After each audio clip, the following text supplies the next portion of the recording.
Introduzione. Le caratteristiche dei veri servi di Allah, l'Eccelso, sono menzionate nel capitolo 25, Al-Furqan, versetti 63-77.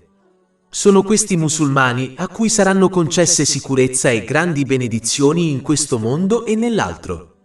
Capitolo 10 Yunus, versetto 62.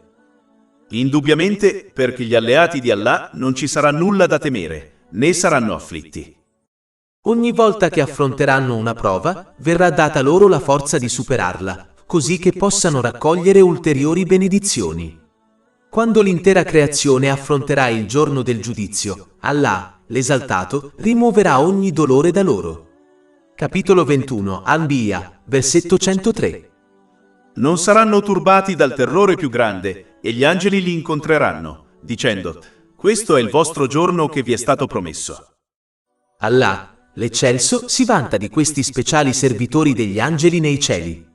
Ciò è stato confermato in un hadith trovato in Sunan an-Nasai, numero 5428.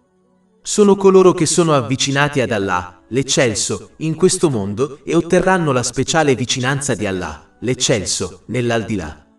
Capitolo 56, Al-Waqi'a, versetti 10-12. I precursori. Quelli sono quelli portati vicino Sa'd Allah, nei giardini del piacere. Si liberarono dalla servitù di tutte le altre cose e si dedicarono alla vera obbedienza di Allah, l'Eccelso, adempiendo ai suoi comandi, astenendosi dai suoi divieti e affrontando il destino con pazienza. Quando divennero suoi servi, divennero indipendenti dall'intera creazione. Ma coloro che cercarono la libertà da questa servitù, divennero servi solo dei loro desideri e del mondo materiale. Capitolo 45 Al-Yatiya, versetto 23. Hai visto colui che ha preso come suo Dio il suo proprio desiderio? Hanno raggiunto questo rango sforzandosi di emulare il santo profeta Muhammad, pace e benedizioni su di lui, e i suoi benedetti compagni, che Allah sia soddisfatto di tutti loro. Ma è importante notare che questo non è possibile senza conoscenza. Fu il motivo per cui il santo profeta Muhammad, pace e benedizioni su di lui, dichiarò in un hadith trovato in Sunan ibn Majah, numero 224, che acquisire una conoscenza utile è un dovere per tutti i musulmani. Deve essere la missione di tutti i musulmani emulare il buon carattere dei servi del più misericordioso, affinché anche loro possano raggiungere il successo in questo mondo e nell'altro. Un musulmano deve sempre ricordare che nulla sarà più pesante sulla bilancia del giorno del giudizio del buon carattere. Ciò è stato confermato in un hadith trovato in Jami' at-Tirmidhi, numero 2003. Umiltà. La prima qualità dei veri servi del misericordioso è menzionata nel capitolo 25 di Al-Furqan, versetto 63. I servi del misericordioso sono coloro che camminano facilmente sulla terra. I servi di Allah, l'Eccelso, hanno capito che qualsiasi cosa buona possiedano è solo perché Allah, l'Eccelso, gliela ha concessa. E qualsiasi male da cui siano salvati è perché Allah, l'Eccelso, li ha protetti. Non è sciocco essere orgogliosi di qualcosa che non appartiene a qualcuno. Proprio come una persona non si vanta di un'auto sportiva che non appartiene a loro, i musulmani devono rendersi conto che nulla in realtà appartiene a loro. Questo atteggiamento assicura che si rimanga umili in ogni momento. Gli umili servitori di Allah, l'esaltato, credono pienamente nell'hadith del santo profeta Muhammad, pace e benedizioni su di lui, trovato in Sahih Bukhari, numero 5673, che dichiara che le azioni giuste di una persona non la porteranno in paradiso. Solo la misericordia di Allah, l'esaltato, può far sì che ciò accada. Questo perché ogni azione giusta è possibile solo quando Allah, l'esaltato, fornisce a qualcuno la conoscenza, la forza, l'opportunità e l'ispirazione per compierla. Anche l'accettazione dell'azione dipende sulla misericordia di Allah, l'Eccelso. Quando si tiene a mente questo, si salva dall'orgoglio e si ispira ad adottare l'umiltà. Bisogna sempre ricordare che essere umili non è un segno di debolezza, poiché l'Islam ha incoraggiato a difendersi se necessario. In altre parole, l'Islam insegna ai musulmani a essere umili senza debolezza. Infatti, il santo profeta Mohammed, pace e benedizioni su di lui, ha confermato in un hadith trovato in Jami'at Tirmidhi, numero 2029, che chiunque si umilia davanti ad Allah, l'Eccelso, sarà innalzato da lui. Quindi, in realtà, l'umiltà porta all'onore in entrambi i mondi. Basta riflettere sul più umile della creazione per comprendere questo fatto, vale a dire, il santo profeta Mohammed, pace e benedizioni su di lui. Allah, l'Eccelso, ha chiaramente ordinato alle persone, ordinando al santo profeta Mohammed, pace e benedizioni su di lui, di adottare questa importante qualità. Capitolo 26, Ash-Shu'ara, versetto 215. E abbassa la tua ala, cioè mostra gentilezza verso coloro che ti seguono tra i credenti. Il santo profeta Mohammed, pace e benedizioni su di lui, conduceva una vita umile.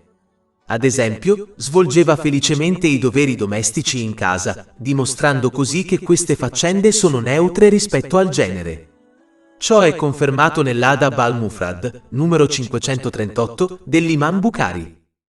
L'umiltà è una caratteristica interiore che si manifesta all'esterno, come il modo in cui si cammina. Questo è discusso in un altro versetto capitolo 31, Luqman, versetto 18. E non porgere la guancia in segno di disprezzo verso le persone e non camminare sulla terra esultante. Allah, l'Eccelso, ha chiarito che il paradiso è per gli umili servitori che non possiedono traccia di orgoglio. Capitolo 28, Al-Qasas, versetto 83. Quella dimora dell'aldilà la assegniamo a coloro che non desiderano esaltazione sulla terra o corruzione. E il miglior risultato è per i giusti. Infatti, il santo profeta Mohammed, pace e benedizioni su di lui, ha confermato in un hadith trovato in Jami'at Tirmidhi, numero 1998, che chiunque possieda un atomo di orgoglio non entrerà in paradiso. Solo Allah, l'esaltato, ha il diritto di essere orgoglioso, poiché è il creatore, il sostenitore e il proprietario dell'intero universo. È importante notare che l'orgoglio è quando uno crede di essere superiore agli altri e rifiuta la verità quando gli viene presentata, poiché non gli piace accettare la verità quando proviene da altri che non siano lui. Ciò è confermato in un hadith trovato in Sunan Abu Dawud, numero 4092. Ignoranza. La successiva caratteristica dei veri servi del misericordioso, menzionata nel capitolo 25 di Al-Furqan, versetto 63, è che evitano l'ignoranza e gli ignoranti. E quando gli ignoranti si rivolgono a loro duramente, dicono parole di pace. Nello specifico, quando le persone agiscono in modo sciocco, non rispondono allo stesso modo. Invece, mostrano pazienza e trattano queste persone con gentilezza, il che si manifesta attraverso le loro parole e azioni. Capiscono che la migliore risposta che possono dare a una persona sciocca è lasciarla in pace, poiché rispondere in modo malvagio non fa che spronarla. Ciò non significa che non si difendano, poiché l'Islam lo consente, ma hanno adottato l'umiltà senza debolezza. Non desiderano perdere tempo con persone che cercano solo guai. L'ignoranza è una caratteristica sgradita nell'Islam ed è una delle ragioni per cui cercare la conoscenza è un dovere per tutti i musulmani. Ciò è confermato in un hadith trovato in Sunan Ibn Majah, numero 224. Gli ignoranti commettono peccati senza nemmeno rendersene conto, quindi i veri servitori del più misericordioso evitano la sua gente e questa caratteristica, dedicando tempo allo studio del Sacro Corano e delle tradizioni del santo profeta Mohammed, pace e benedizioni su di lui, e si sforzano di adottare questi insegnamenti nelle loro vite attraverso le azioni. Capitolo 39 Az-Zumar, versetto 9. Coloro che sanno sono uguali a coloro che non sanno. Il Sacro Corano ha chiarito che una persona ignorante non può raggiungere la vera pietà. Capitolo 35 Fatir, versetto 28. Solo coloro che temono Allah tra i suoi servi hanno conoscenza. Questo perché la conoscenza è richiesta per adottare le buone caratteristiche ed evitare i tratti malvagi consigliati negli insegnamenti islamici. Se uno non è consapevole di un tratto malvagio, come può evitarlo o rimuoverlo dal suo carattere? Non solo ci si dovrebbe sforzare di acquisire e mettere in pratica la conoscenza islamica, ma si dovrebbe sempre mantenere rispetto per coloro che possiedono la conoscenza, poiché ciò tiene lontani dall'orgoglio. Il Sacro Corano consiglia ai musulmani di allontanarsi dalla compagnia degli ignoranti, poiché possono solo ispirare i loro amici verso cose inutili o malvagie. Capitolo 28, Al-Qasas, versetto 55. E quando sentono parlare male, se ne allontanano e dicono: per noi sono le nostre azioni, e per voi sono le vostre azioni. La pace sarà su di voi, non cerchiamo gli ignoranti. Ciò non significa che non si debbano consigliare o insegnare agli ignoranti, ma che questo compito dovrebbe essere lasciato ai musulmani istruiti che hanno adottato le giuste caratteristiche richieste per diffondere correttamente il messaggio dell'Islam. Il vero ignorante non è qualcuno che manca di conoscenza. In verità, l'ignorante è qualcuno che non agisce in base alla propria conoscenza. Una persona del genere è ignorante anche se possiede molta conoscenza. Agire in base alla conoscenza è una conoscenza che è benefica. Tutto il resto è solo conoscenza della lingua che non sarà di beneficio al suo possessore. In realtà questa conoscenza testimonierà contro una persona nel giorno del giudizio. Quindi i musulmani dovrebbero sforzarsi di imparare e agire in base alla conoscenza islamica e cercare rifugio in Allah, l'esaltato, dalla conoscenza che non è di beneficio, come il santo profeta Mohammed, pace e benedizioni su di lui, ha consigliato. Ciò è confermato in un hadith trovato in Sunan Ibn Majah, numero 3843. La preghiera della notte. La successiva caratteristica dei veri servi del Misericordioso è menzionata nel capitolo 25 di Al-Furqan, versetto 64. E coloro che trascorrono parte della notte, prostrandosi e stando in piedi, in preghiera, davanti al loro Signore. Dimostrano la loro sincerità verso Allah, l'esaltato, sacrificando parte del loro sonno e riposo per adorarlo quando nessun altro occhio li sta osservando. Le caratteristiche precedenti hanno menzionato quei tratti che sono pubblici, quindi si può accusare questi servi di mettersi in mostra. Ma questa caratteristica dimostra la loro sincerità. Questo versetto indica chiaramente che i veri servi del più misericordioso sono coloro che hanno stabilito le loro preghiere obbligatorie. Si offrono preghiere volontarie regolarmente solo dopo aver stabilito le preghiere obbligatorie. Non c'è successo senza questo. Infatti, il santo profeta Mohammed, pace e benedizioni su di lui, ha promesso il paradiso a colui che stabilisce correttamente le proprie preghiere in un hadith trovato in Sunan Ibn Majah, numero 1401. Offrire la preghiera è un mezzo per avere una conversazione intima con Allah, l'esaltato. È un segno del proprio servizio ad Allah, l'esaltato. La preghiera notturna ha innumerevoli virtù. Ad esempio, un hadith trovato in Sunan an-Nasai, numero 1614, consiglia che è la migliore preghiera volontaria. La notte è quando Allah, l'eccelso, scende nei cieli di questo mondo, secondo la sua infinita dignità, e invita le persone verso il suo perdono e la sua misericordia. Ciò è confermato in un hadith trovato in Sahih Bukhari, numero 6321.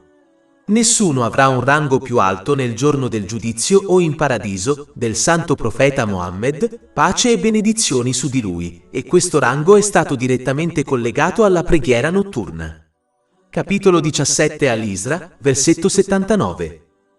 E da parte della notte, prega con essa, cioè, recitando il Corano come adorazione aggiuntiva per te. È previsto che il tuo Signore ti resusciterà a una stazione lodata. Ciò dimostra che coloro che stabiliscono la preghiera volontaria notturna saranno benedetti con i ranghi più alti in entrambi i mondi. Il santo profeta Mohammed, pace e benedizioni su di lui, ha consigliato che si è più vicini ad Allah, l'esaltato, nell'ultima parte della notte in un hadith trovato in Jami' at-Tirmidhi, numero 3579. Pertanto, si possono trarre innumerevoli benedizioni se si è svegli e si ricorda Allah, l'esaltato, in questo momento. Tutti i musulmani desiderano che le loro suppliche siano esaudite e che i loro bisogni siano soddisfatti. Pertanto, dovrebbero sforzarsi di offrire la preghiera notturna volontaria, poiché il santo profeta Mohammed, pace e benedizioni su di lui, ha consigliato in un hadith trovato in Sahih Muslim, numero 1770, che c'è un'ora speciale in ogni notte in cui le buone suppliche sono sempre esaudite. Stabilire la preghiera notturna è un modo eccellente per impedire a qualcuno di commettere peccati, incoraggia a evitare inutili riunioni sociali e protegge una persona da molte malattie fisiche. Questo è stato consigliato in un hadith trovato in Jami' at-Tirmidhi, numero 3549. Ci si dovrebbe preparare alla preghiera notturna non mangiando o bevendo troppo, soprattutto prima di andare a letto, perché ciò induce alla pigrizia. Non ci si dovrebbe stancare inutilmente durante il giorno. Un breve riposino durante il giorno può aiutare in questo. Infine, si dovrebbero evitare i peccati e sforzarsi di obbedire ad Allah, l'Eccelso, adempiendo ai suoi comandi, astenendosi dai suoi divieti e affrontando il destino con pazienza, perché gli obbedienti trovano più facile offrire la preghiera notturna volontaria. L'adorazione durante la notte è benedetta, poiché a ogni persona viene dato ciò che desidera. Coloro che desiderano che una difficoltà venga rimossa ricevono una rapida risposta. Coloro che desiderano mostrare la loro gratitudine ad Allah, l'Esaltato, raggiungono lo status di un servitore veramente grato. Coloro che desiderano il paradiso hanno le porte della misericordia e delle benedizioni aperte per loro. Coloro che desiderano essere salvati dall'inferno ricevono protezione. E coloro che non desiderano altro che il loro Signore sono benedetti dalla sua intimità e vicinanza. Timore di Allah, l'Eccelso. La successiva caratteristica dei veri servi del Misericordioso è menzionata nel capitolo 25 di Al-Furqan, versetti 65-66. E coloro che dicono: Signore nostro, allontana da noi la punizione dell'inferno. In verità, la sua punizione è sempre aderente. In verità, è malvagio come insediamento e residenza. In questi versetti è stata registrata una supplica che mostra la paura che i veri servi del più misericordioso possiedono. Temono di disobbedire ad Allah, l'Esaltato, e quindi di entrare all'inferno. Questa è una prova del loro zelo nell'obbedire ad Allah, l'Esaltato, in ogni momento. Non sono come quei pensatori pieni di desideri che non provano timore di Allah, l'Esaltato, disobbedendogli, ma sperano nella salvezza. I veri servi del più misericordioso adempiono alla caratteristica della vera speranza in Allah, l'Esaltato, impegnandosi sinceramente per il piacere di Allah, l'Esaltato, in tutte le loro attività, e poi sperano nella salvezza. Non si vantano dei loro numerosi atti di rettitudine, poiché sanno che nulla può salvarli dal fuoco dell'inferno e ammetterli in paradiso, se non la misericordia di Allah, l'Esaltato. Ciò è confermato in un hadith trovato in Sahih Bukhari, numero 6463. Dimostrano questa convinzione attraverso le loro azioni, cercando costantemente rifugio in Allah, l'Esaltato, attraverso la sua obbedienza. I veri servi del Misericordioso comprendono che quando le persone raggiungeranno l'aldilà, si pentiranno dei loro peccati e di non aver compiuto più azioni giuste. Capitolo 89. Al-Fajr, versetti 23-24. E portatoti in Vistat, quel giorno, è l'inferno quel giorno. L'uomo ricorderà, ma come cioè, a cosa servirà il ricordo? Egli dirà: oh, vorrei aver mandato avanti qualcosa di buono per la mia vita. Ciò li spinge ad affrettarsi verso azioni giuste, come la preghiera notturna volontaria menzionata nei versetti precedenti. Si affrettano a cercare rifugio presso Allah, l'Esaltato, attraverso l'obbedienza sincera, adempiendo ai suoi comandi, astenendosi dai suoi divieti e affrontando il destino con pazienza. Ogni volta che scivolano e commettono un peccato, si affrettano verso un sincero pentimento, supplicando Allah, l'Esaltato, di perdonarli. Si rendono conto di sé regolarmente, in modo da poter aumentare la loro obbedienza ad Allah, l'Esaltato. È stato consigliato in un hadith trovato in Sanan ibn Najah, numero 4260, che questa è la qualità di una persona saggia. Molti sono distratti dall'inferno e dalle sue punizioni, dallo sfarzo e dalla pompa di questo mondo, ma d'altro canto tengono sempre a mente il giorno del giudizio e l'incontro con l'inferno. È come se potessero assistere all'inferno portato avanti da 70.000 corde, con ogni corda tirata da 70.000 angeli. Ciò è stato confermato in un hadith trovato in Sahih Muslim, numero 7164. Quando si conduce la propria vita in questo modo, ci si impegna ad adempiere alle proprie responsabilità e ai propri doveri secondo gli insegnamenti dell'Islam, sforzandosi nell'obbedienza ad Allah, l'Eccelso, e cercando il suo rifugio da una fine malvagia. Spesa equilibrata. La successiva caratteristica dei veri servi del Misericordioso è menzionata nel capitolo 25 di Al-Furqan, versetto 67. E sono coloro che, quando spendono, non lo fanno eccessivamente o con parsimonia, ma sono sempre, tra queste due cose, giustamente moderati. Capiscono che in realtà tutto ciò che possiedono appartiene ad Allah, l'Esaltato, e che è stato dato loro solo come prestito. Quindi restituiscono il prestito ad Allah, l'Esaltato, usando le loro benedizioni, come la loro ricchezza, nel modo prescritto dall'Islam senza essere avari, eccessivi, spreconi o stravaganti. Si rendono conto che la loro ricchezza e altre benedizioni sono una prova da parte di Allah, l'Esaltato, quindi si comportano come servi veramente grati e superano questa prova usando la loro ricchezza e altre benedizioni nel modo corretto. Capitolo 67 Al-Malk, versetto 2. Colui che ha creato la morte e la vita per mettervi alla prova, per vedere chi di voi è il migliore nelle sue opere. Hanno imparato che Allah, l'Eccelso, non ama la stravaganza, quindi spendono senza essere spreconi. Capitolo 6 Al-An'am, versetto 141. E non siate eccessivi. In verità, a lui non piacciono coloro che commettono eccessi. Evitano di essere avari a tutti i costi perché sono a conoscenza dell'hadith trovato in Jami' at-Tirmidhi, numero 1961, che avverte che la persona avida è lontana da Allah, l'Eccelso, lontana dal paradiso, lontana dalle persone e invece è vicina al fuoco dell'inferno. Questo stesso hadith consiglia che Allah, l'Eccelso, preferisce una persona generosa e ignorante più di un adoratore avaro. I servi del Misericordioso evitano l'avidità, poiché sono pienamente consapevoli del fatto che Allah, l'Eccelso, fornisce loro provviste e ha persino prestato giuramento su di esse. Capitolo 51 Ad-Dariyah, versetti 22-23. E nel cielo è la vostra provvista e tutto ciò che vi è stato promesso. Allora per il Signore del cielo e della terra, in verità è verità, proprio come sicuro che state parlando. In effetti, la provvista dell'intera creazione fu assegnata e registrata oltre 50.000 anni prima della creazione dei cieli e della terra. Ciò è confermato in un hadith trovato nel Sahih Muslim, numero 6748. Grazie a questi insegnamenti divini e ad altri, evitano i due atteggiamenti estremi di stravaganza e avidità. E invece rimangono nel mezzo spendendo quando necessario e trattenendo quando necessario. Evitano ogni forma di ricchezza illecita, sapendo che Allah, l'Eccelso, non accetterà la supplica di colui che è sostenuto dall'illecito. Questo è stato avvertito in un hadith trovato in Sahih Muslim, numero 2346.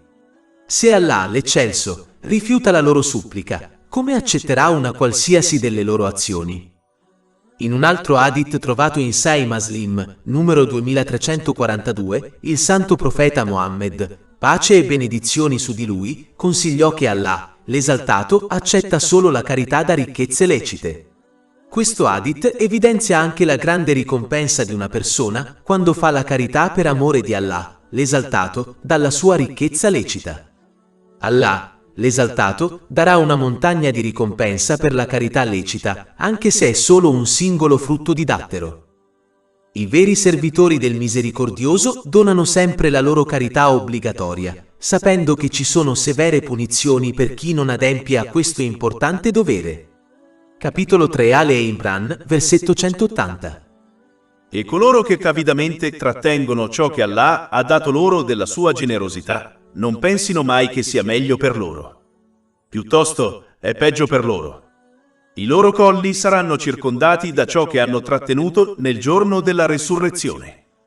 Invece di rincorrere avidamente la ricchezza in eccesso, i servi del misericordioso prendono ciò di cui hanno bisogno per assolvere alle loro responsabilità e donano il resto per il piacere di Allah, l'Eccelso.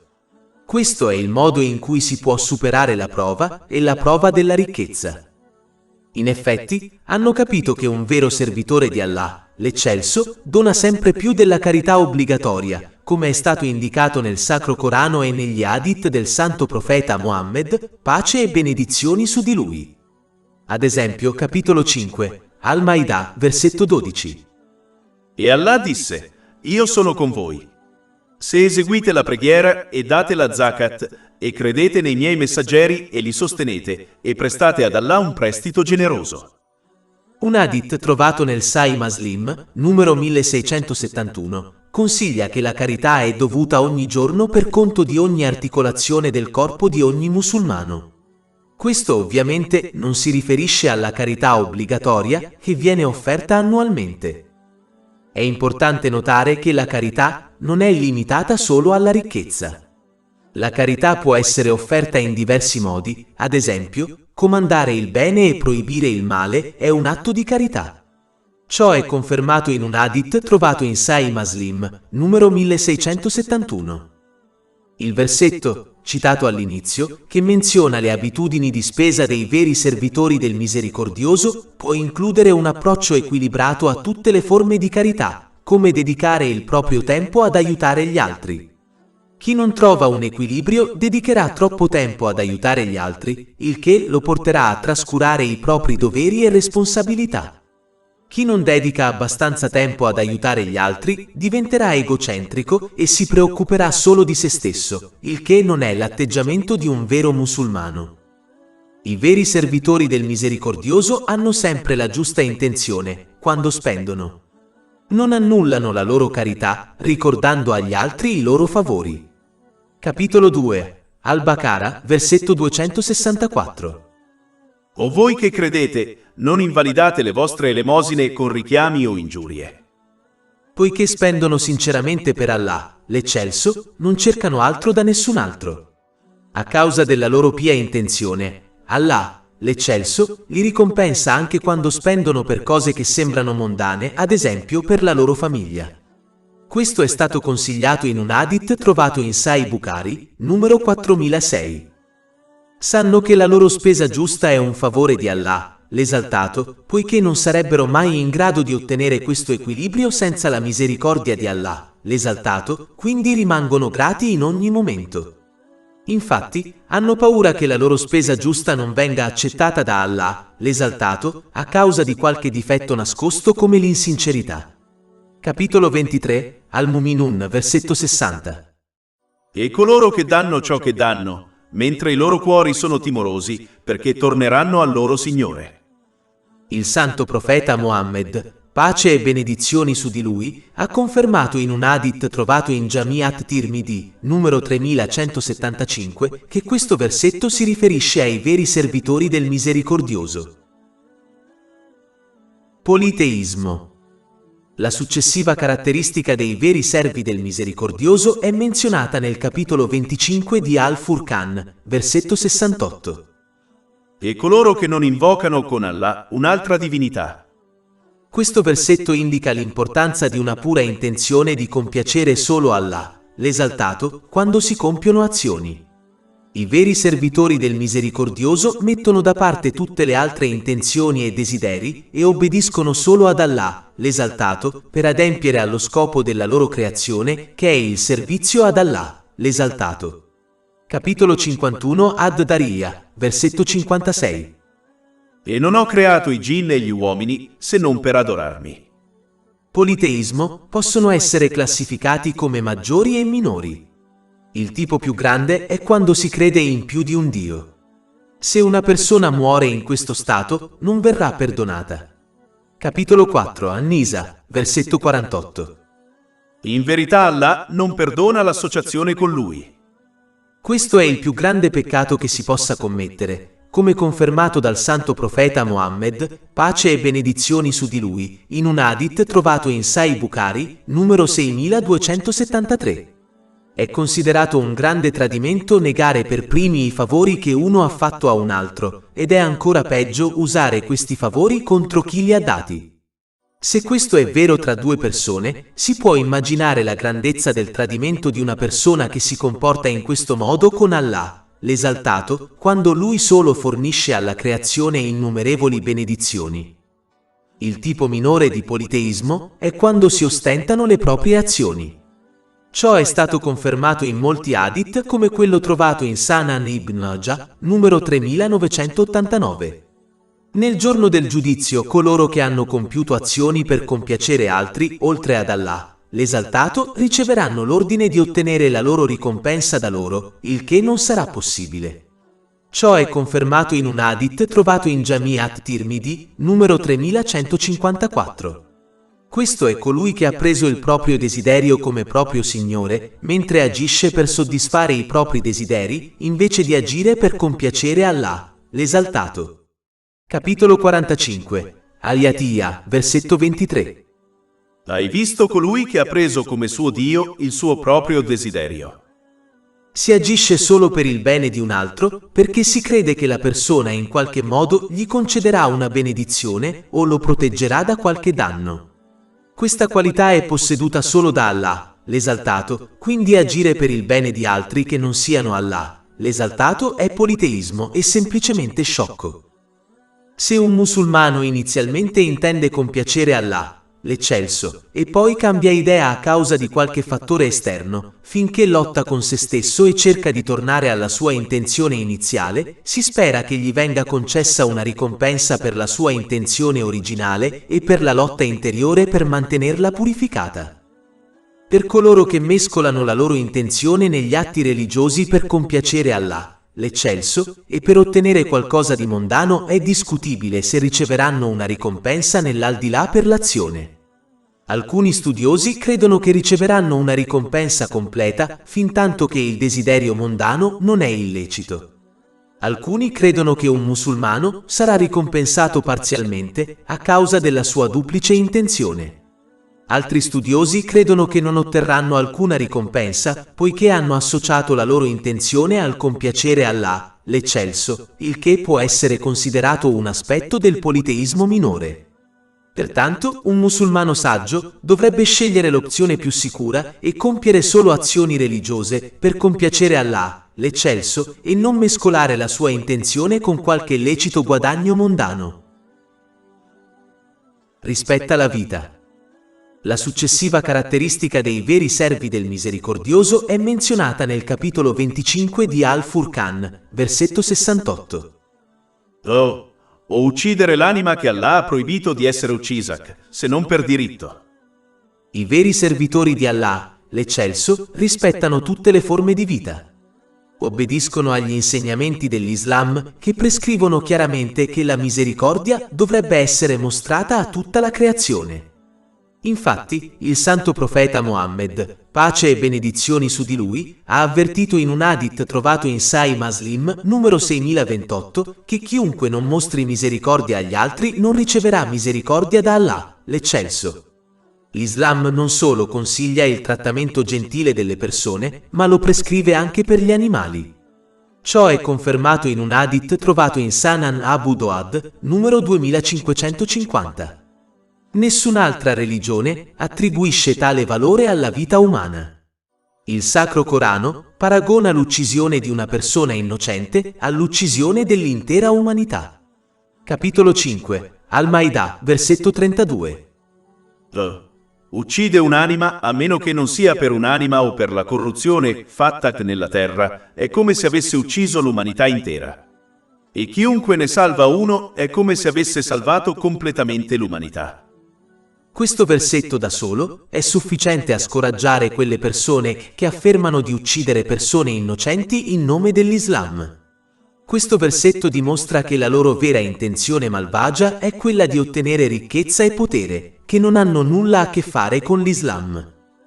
Non danneggiare gli altri è così importante che il santo profeta Mohammed, pace e benedizioni su di lui, ha avvertito in un hadith trovato in Sunan an-Nasai, numero 4998, che una persona non può essere un vero musulmano finché le altre persone, indipendentemente dalla loro fede, non sono al sicuro dalla loro lingua e dalle loro azioni.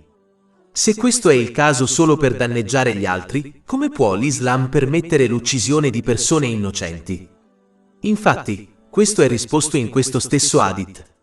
Il santo profeta Mohammed, pace e benedizioni su di lui, avverte che una persona non può essere un vero credente finché le vite e i beni degli altri non sono al sicuro dalle loro azioni. Coloro che affermano di seguire le tradizioni del santo profeta Mohammed, pace e benedizioni su di lui, dovrebbero sapere che non ha mai fatto del male a un'altra persona, a meno che non fosse per legittima difesa contro un soldato maschio. Non ha mai fatto del male a una donna, a un anziano o a un bambino. Infatti, non si è mai vendicato di se stesso e ha applicato la punizione ordinata da Allah, l'esaltato, come capo di Stato solo a coloro che hanno oltrepassato i limiti. Ciò è confermato in un hadith trovato in Sahih Muslim, numero 6050. Questo è il modo in cui i musulmani devono comportarsi in tutte le circostanze se affermano di essere seguaci del santo profeta Mohammed, pace e benedizioni su di lui. A un musulmano è stato concesso il permesso di difendere se stesso, le proprie famiglie e i propri beni. Ma tutto questo ha dei limiti.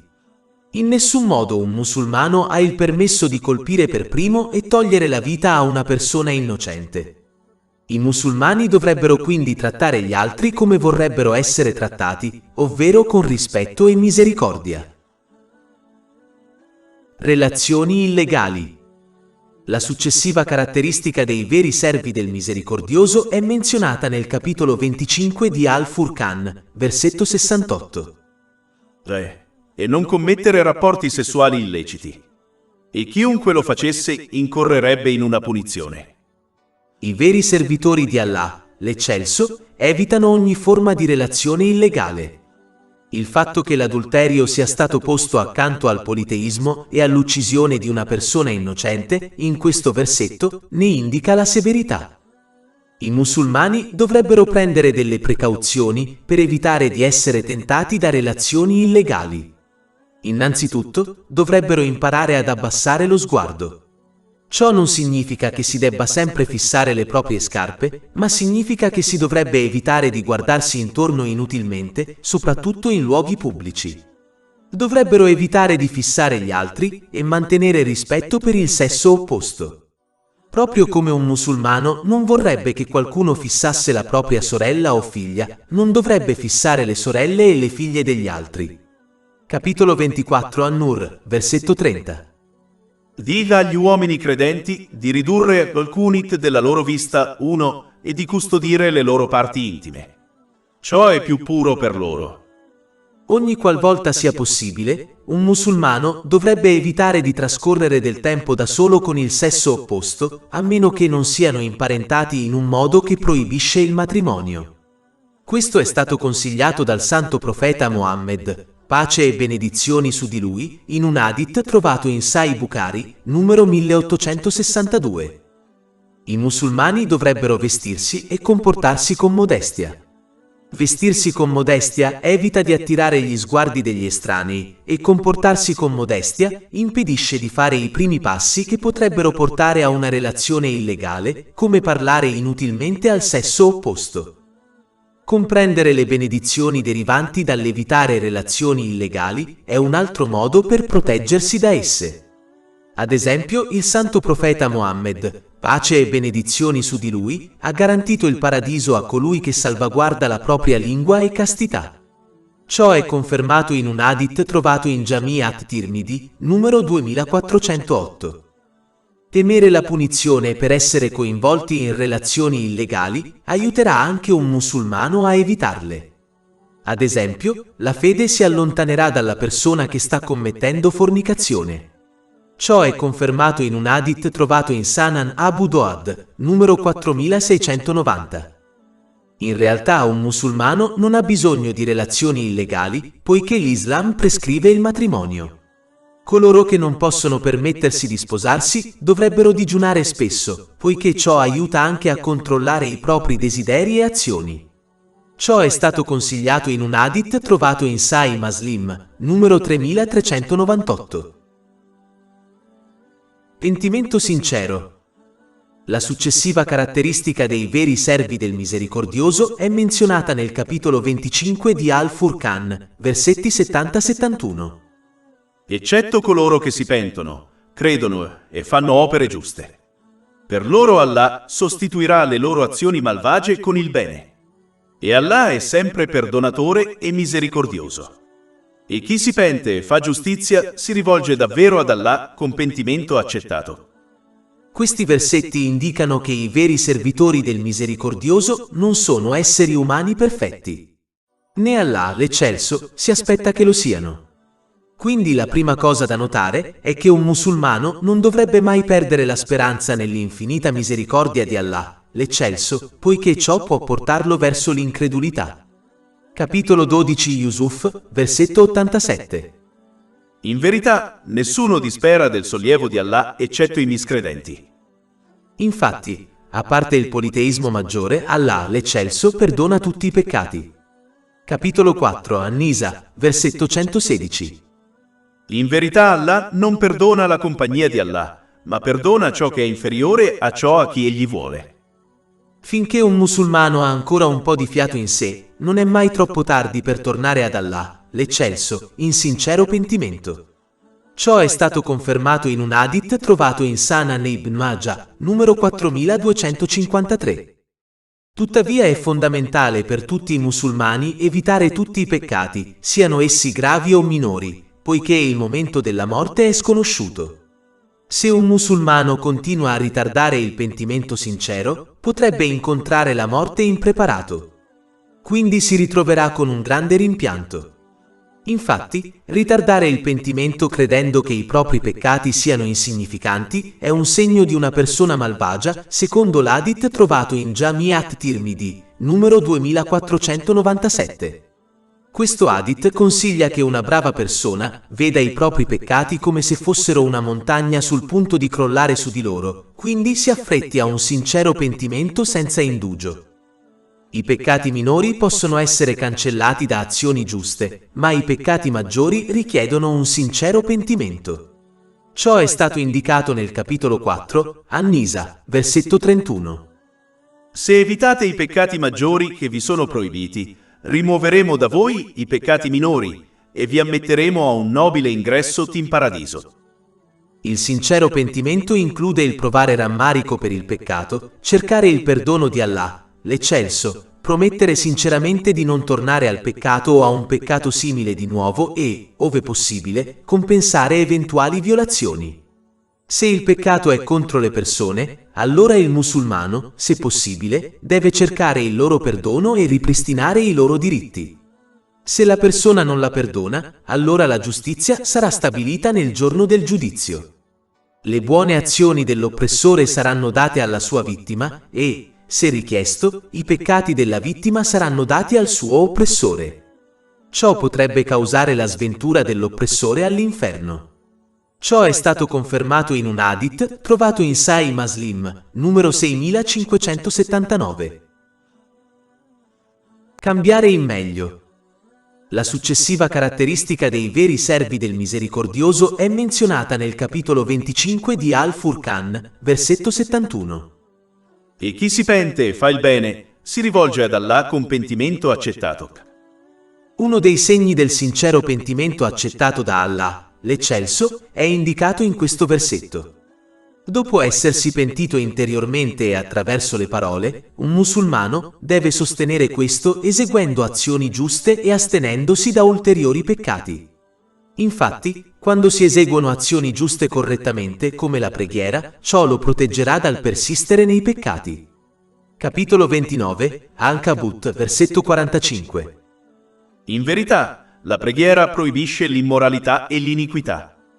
Dopo un sincero pentimento, un musulmano non solo migliora il suo rapporto con Allah, l'esaltato, ma cambia anche il suo carattere in meglio, così da trattare le persone in modo più gentile. per ispirare i musulmani a seguire il cammino dei veri servitori del misericordioso Allah, l'esaltato, dalla buona novella a coloro che si pentono sinceramente che Egli trasformerà le loro cattive azioni in buone azioni. Capitolo 25, Al-Furqan, versetto 70. Per loro Allah sostituirà le loro cattive azioni con il bene. Questa benedizione è molto più grande della cancellazione dei propri peccati. Pertanto, i musulmani devono approfittare del tempo che è stato loro concesso, pentendosi sinceramente dei peccati e sforzandosi di agire correttamente adempiendo ai comandi di Allah, l'esaltato, astenendosi dai suoi divieti e affrontando il destino con pazienza. Spergiuro. La successiva caratteristica dei veri servi del misericordioso è menzionata nel capitolo 25 di Al-Furqan, versetto 72. E sono coloro che non testimoniano falsità. Questo versetto avverte che i veri servitori del più misericordioso non danno falsa testimonianza. Sfortunatamente, questo accade comunemente soprattutto nei paesi del terzo mondo, dove i musulmani presentano false richieste in tribunale per prendere qualcosa che non appartiene loro, come ricchezza e proprietà. Secondo un hadith trovato in Sahih Bukhari, numero 2654, la falsa testimonianza è uno dei più grandi peccati maggiori. Infatti, questo hadith pone la falsa testimonianza accanto al politeismo e alla disobbedienza ai genitori. Il santo profeta Mohammed, pace e benedizioni su di lui, diede un severo avvertimento in un hadith trovato in Sunan Ibn Majah, numero 2373, che una persona che non si pente sinceramente di essere un falso testimone non si muoverà nel giorno del giudizio finché Allah, l'esaltato, non lo manderà all'inferno. Infatti, colui che agisce come falso testimone per prendere qualcosa a cui non ha diritto, verrà mandato all'inferno, anche se la cosa che ha preso era un ramoscello di un albero. Ciò è confermato in un hadith trovato in Sahih Muslim, numero 353. Essere un falso testimone è un peccato grave, in quanto include molti altri peccati terribili, come la menzogna. Questo peccato contro le persone non sarà perdonato da Allah, l'esaltato, finché la vittima non la perdonerà per prima. Se non lo faranno, le loro buone azioni saranno date alla loro vittima e, se necessario, i peccati della loro vittima saranno dati a loro nel giorno del giudizio per stabilire giustizia.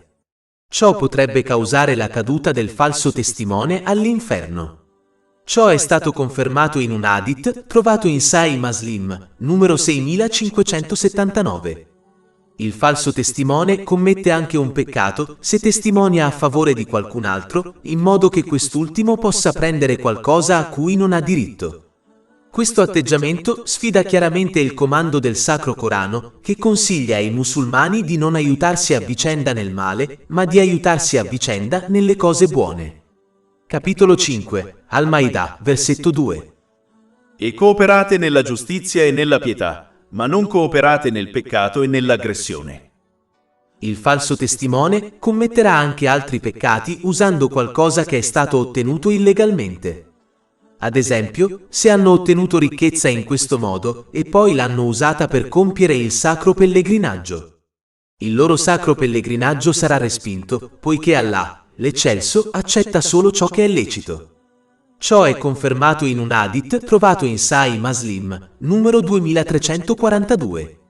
È un dovere di tutti i musulmani dire sempre la verità, sia nelle normali conversazioni quotidiane che sotto giuramento in un caso giudiziario. Mentire in tutte le forme porta a peccati che a loro volta portano all'inferno. Chi continua a mentire sarà registrato come un grande bugiardo da Allah, l'Eccelso. Ciò è stato avvertito in un hadith trovato in Jami' at-Tirmidhi, numero 1971. Si teme che questo grande bugiardo sarà mandato all'inferno nel giorno del giudizio. Capitolo 3 Ale Imran, versetto 61. Invochiamo la maledizione di Allah sui bugiardi tra noi. Cose vane. La successiva caratteristica dei veri servi del misericordioso è menzionata nel capitolo 25 di Al-Furqan, versetto 72. E quando passano vicino a un discorso cattivo, passano oltre con dignità. Questo versetto indica che i veri servi del misericordioso evitano tutte le cose che non traggono alcun beneficio in questo mondo o nell'altro, sia che si tratti di parole o azioni. È importante notare che ci sono 3 tipi di parole e azioni. Si dovrebbe tacere e astenersi dal primo tipo, che è completamente dannoso per la propria vita mondana e religiosa. Il secondo tipo semplicemente spreca tempo, il che sarà un grande rimpianto nel giorno del giudizio. Questo tipo è parole o azioni che non sono né benefiche né dannose per la propria vita mondana o religiosa. L'ultimo tipo, uno dovrebbe impegnarsi in un discorso e in azioni benefiche. Secondo questa struttura, 2/3 del discorso e delle azioni dovrebbero essere rimossi dalla propria vita. Nella maggior parte dei casi, il discorso vano non è considerato un peccato, ma farà sprecare il proprio tempo prezioso. Inoltre, il discorso non necessario di solito porta a un discorso peccaminoso, come la maldicenza. È estremamente raro che le persone discutano di qualcosa che non è utile, né in questo mondo né nell'altro, senza alla fine commettere un peccato. Si dovrebbe tenere a mente che il loro discorso è in realtà una lettera che scrivono ad Allah, l'Eccelso. Sarebbe imbarazzante per una persona riempire questa lettera con parole in eccesso che non sono di alcun beneficio per loro o per gli altri in questo mondo o nell'altro. Infatti, il santo profeta Mohammed, pace e benedizioni su di lui, ha dichiarato in un hadith trovato in Sahih Bukhari, numero 2408, che Allah, l'Eccelso, odia quando le persone pronunciano parole inutili. È chiaro da molti hadith che il santo profeta Mohammed, pace e benedizioni su di lui, non ha pronunciato parole inutili e ha mostrato avversione per questo.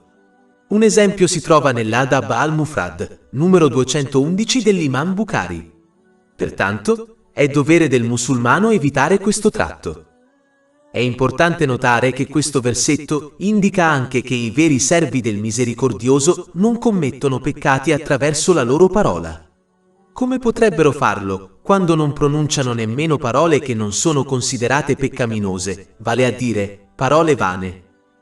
I musulmani dovrebbero ascoltare e imparare da loro, in modo che possano adottare l'importante caratteristica di dire solo buone parole o di rimanere in silenzio. Questo è stato consigliato in un hadith trovato in Sahih Muslim, numero 176. È importante capire che, contrariamente a quanto alcuni credono, una persona che non ha purificato la propria parola non può avere un cuore o un corpo purificati. Ciò è stato indicato in un hadith trovato in Jami' at-Tirmidhi, numero 2407. Inoltre, questo versetto indica anche l'importanza di buoni compagni. Infatti, una persona non può essere un buon compagno finché non impara a controllare il proprio linguaggio.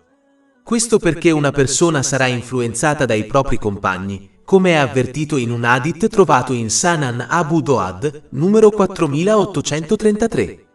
Se una persona occupa il proprio tempo con discorsi e azioni vane, molto probabilmente i suoi amici faranno lo stesso. Ecco perché è fondamentale per tutti i musulmani scegliere attentamente i propri compagni e consigliare ad altri, come i propri figli, di fare lo stesso. Capitolo 43 Az-Zukhruf, versetto 67. Quel giorno gli amici intimi saranno nemici gli uni degli altri, eccetto i giusti. Parole e azioni. La successiva caratteristica dei veri servi del misericordioso è menzionata nel capitolo 25 di Al-Furqan, versetto 73. E coloro che, quando vengono ricordati i versetti del loro Signore, non cadono su di essi sordi e ciechi. Questo versetto indica che i veri servitori del più misericordioso dimostrano la loro servitù attraverso le azioni, non solo le parole, ascoltando, comprendendo e agendo in base agli insegnamenti dell'Islam. Molti musulmani recitano il Sacro Corano, ma si sentono disconnessi da Allah, l'Eccelso. Questo perché adempiono solo al primo aspetto del Sacro Corano, che è recitarlo. Nella maggior parte dei casi, questi musulmani non capiscono la lingua araba, quindi come può il Sacro Corano influenzare il loro comportamento? In realtà, queste persone agiscono come se fossero sorde e cieche al Sacro Corano, poiché non si preoccupano di adempiere agli altri e più importanti aspetti del Sacro Corano. Il secondo aspetto è comprenderlo, il che può essere fatto studiando le sue interpretazioni autentiche e approvate. L'aspetto finale del Sacro Corano è agire in base ai suoi insegnamenti. Semplicemente non è abbastanza buono avvolgerlo in un bel vestito e metterlo su uno scaffale alto nella propria casa. Il Sacro Corano è un libro di guida, non un ornamento per la casa. Come si può essere guidati da essa se non se ne adempiono tutti gli aspetti? Questo è ciò che i veri servitori del Misericordioso si sforzano di fare. È chiaro da questo versetto che ignoranza e vero servizio ad Allah, l'Esaltato, non possono essere trovati insieme in un singolo cuore. Una famiglia pia. La successiva caratteristica dei veri servi del Misericordioso è menzionata nel capitolo 25 di Al-Furqan, versetto 74. E coloro che dicono: Signore nostro, concedici dalle nostre mogli e dalla nostra progenie conforto ai nostri occhi. Questo versetto indica l'importanza di sposarsi secondo gli insegnamenti dell'Islam. Ciò significa che i veri servitori del Misericordioso seguono il consiglio del santo profeta Mohammed, pace e benedizioni su di lui, trovato in Sahih Muslim, numero 3635, quando scelgono chi sposare. Questo hadith consiglia che una persona si sposi per la sua bellezza, discendenza, ricchezza o per la sua pietà. Il santo profeta Mohammed, pace e benedizioni su di lui, ha consigliato ai musulmani di sposare qualcuno che possiede pietà. È importante capire che le prime tre cose menzionate in questo hadith sono molto transitorie e imperfette. Possono dare a qualcuno una felicità temporanea, ma alla fine queste cose diventeranno un peso per loro, poiché sono collegate al mondo materiale e non alla cosa che garantisce il successo definitivo e permanente, vale a dire la fede. Basta osservare i ricchi e i famosi per capire che la ricchezza non porta felicità. Infatti, i ricchi sono le persone più insoddisfatte e infelici sulla terra. Sposare qualcuno per il bene della sua discendenza è sciocco, poiché non garantisce che la persona sarà un buon coniuge. Infatti, se il matrimonio non funziona, distrugge il legame familiare che le due famiglie possedevano prima del matrimonio. Sposarsi solo per il bene della bellezza, ovvero l'amore, non è saggio, poiché questa è un'emozione volubile, che cambia con il passare del tempo e con l'umore. Quante coppie presumibilmente annegate nell'amore hanno finito per odiarsi? Ma è importante notare che questo hadith non significa che si debba trovare un coniuge povero, poiché è importante sposarsi con qualcuno che possa sostenere finanziariamente una famiglia. Né significa che non si debba essere attratti dal proprio coniuge, poiché questo è un aspetto importante di un matrimonio sano. Ma questo hadith significa che queste cose non dovrebbero essere la ragione principale o ultima per cui qualcuno si sposa. La qualità principale e ultima che un musulmano dovrebbe ricercare in un coniuge è la pietà. Questo è quando un musulmano adempie ai comandamenti di Allah, l'Eccelso, si astiene dai suoi divieti e affronta il destino con pazienza. In parole povere, chi teme Allah, l'Eccelso, tratterà bene il proprio coniuge sia nei momenti di felicità che in quelli di difficoltà. D'altro canto, coloro che sono irreligiosi maltratteranno il proprio coniuge ogni volta che è turbato. Questo è uno dei motivi principali per cui la violenza domestica è aumentata tra i musulmani negli ultimi anni. I veri servitori del Misericordioso agiscono in base al consiglio dato in questo hadith e attraverso di esso realizzano un aspetto che li aiuta a perfezionare la loro fede. Questo è stato consigliato in un hadith trovato in Jami' at-Tirmidhi, numero 2521. Solo attraverso questo comportamento un musulmano può raggiungere la freddezza dei propri occhi attraverso il proprio coniuge, che è indicata in questo versetto. Per ottenere la seconda cosa menzionata in questo versetto, vale a dire un bambino pio, un genitore deve educare il proprio figlio ad adottare la pietà, innanzitutto dando l'esempio e dando al proprio figlio una dimostrazione pratica di pietà.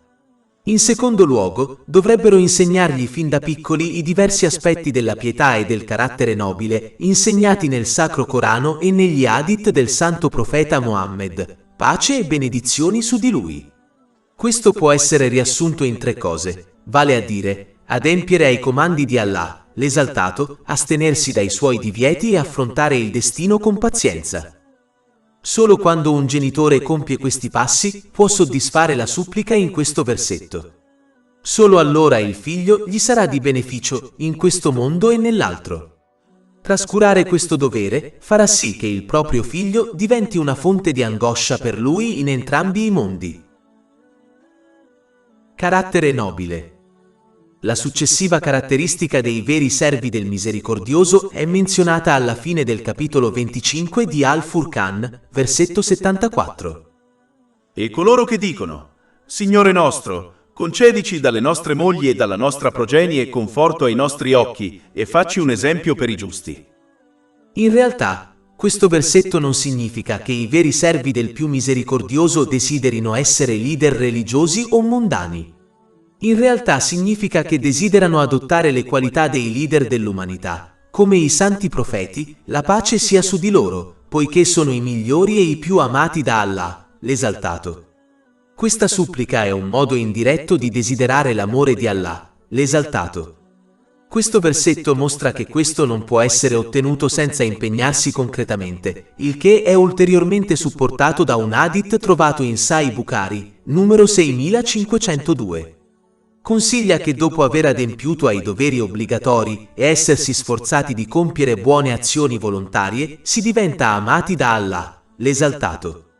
Pertanto, un musulmano deve sforzarsi di compiere tutte le cose amate da Allah, l'Esaltato, e astenersi da tutte le cose non gradite ad Allah, l'Esaltato, se desidera adottare le migliori caratteristiche e diventare un amato da Allah, l'Esaltato. Inoltre, questa parte del versetto indica che agire nel modo discusso porterà a soddisfare la supplica menzionata all'inizio di questo versetto, che è stata discussa nel capitolo precedente. Vale a dire, desiderare di avere una famiglia pia, in modo che diventi una grande risorsa per un musulmano, invece di un peso in entrambi i mondi. Questa parte del versetto può anche significare che i veri servitori del più misericordioso desiderano e si sforzano di adempiere all'importante dovere di comandare il bene e proibire il male, in modo che siano ricompensati per coloro che ascoltano e agiscono secondo i loro consigli. Ciò è stato consigliato in un hadith trovato in Sahih Muslim, numero 2351. E come indicato da questo hadith, i veri servitori del più misericordioso temono di diventare una causa per la fuorviante guida degli altri. Ciò causerà solo un aumento dei peccati di una persona, a seconda di quante persone una persona fuorvia. Vogliono essere un modello positivo per coloro che sono sotto la loro cura.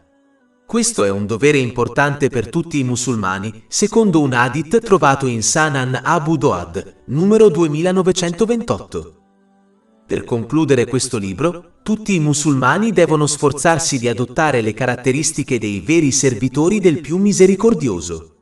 Attraverso questo e la misericordia di Allah, l'Esaltato, saranno benedetti in questo mondo e troveranno un rifugio e un luogo di riposo eterno nell'aldilà. Ciò è stato indicato nel versetto successivo.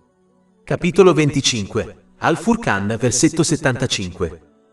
A coloro verrà conferita la camera per ciò che hanno pazientemente sopportato, e saranno accolti con saluti e parole di pace. Oltre 400 ebook, audiolibri, infografiche, podcast e blog gratuiti disponibili sul nostro sito web www.shaykhpod.com.